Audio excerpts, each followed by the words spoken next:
direction, how God leads, or I feel led for us to go direction, how God leads.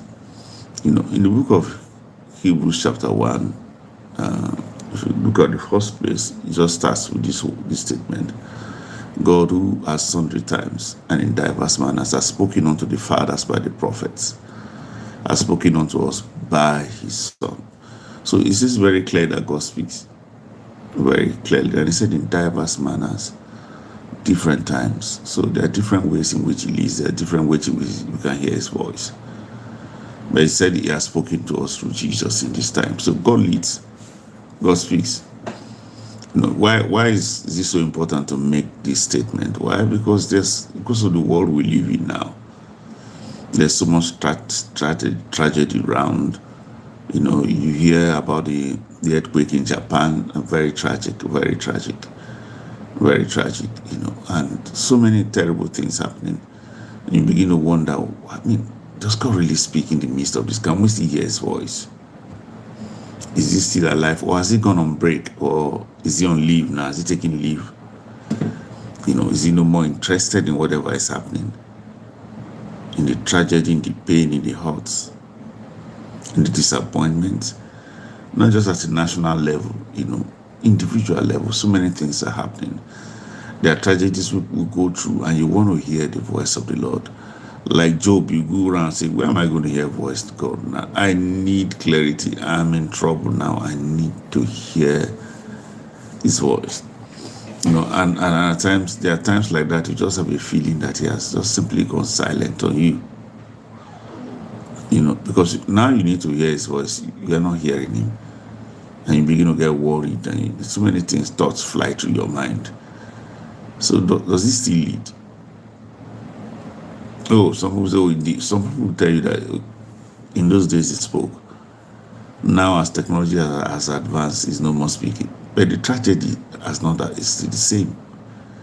The human situation is still the same. There's no difference. There's no difference. The pains are still there. People still need to be comforted. People still need light, for God's sake. Look at what happened in Japan. I referenced it. Can you imagine the trauma that is going on there? The pain of the loved ones who have lost their families to that earthquake. All over the world, there are tragedies. There are floods. In Ghana, there was a terrible flood. Disease outbreak, Ebola, and so on. People want to hear God's voice. Yeah, hi, good morning. I see you. God bless you. So people want to hear the voice of the Lord. So does he speak? He does. Oh, he does. He does speak. He speaks. But look at what that book Hebrews says, in diverse ways, in diverse manners. We need to grab the way he speaks. We need to understand the way he flows. And he wants us to. He wants to desperately. He wants us to. He wants you to. On a personal, one-on-one basis. That's one thing we need to understand. God deals with you one-on-one. Oh, yes, he deals with all of creation. But you are uniquely unique. You're a special being. And because you're a special being, God wants to deal with you specially. There's something about you that is different from me, from the next person by your side. Some of us feel that I'm not special. Of course you are special. It's not the comment of others that matter. It's the comment of your Creator. Your Creator says you are special. When he says you are fearfully and wonderfully made, he just said you are made specially. You are made differently. So there's something about you that is not there in the next person. So you're a special edition. You are a limited edition. So he wants to talk with us. So in this series, we're going to look at how he leads. We're going to break it down step by step. And as we go, it's going to be very interesting. Very interesting, because there are many assumptions we have about how God leads. And that's why we run into trouble. We have several assumptions. I don't know about you, I have to confess. I have. As a young person, I watched Moses, the movie, Charlton Heston, very great actors. But there was something I got out of there that didn't really help me.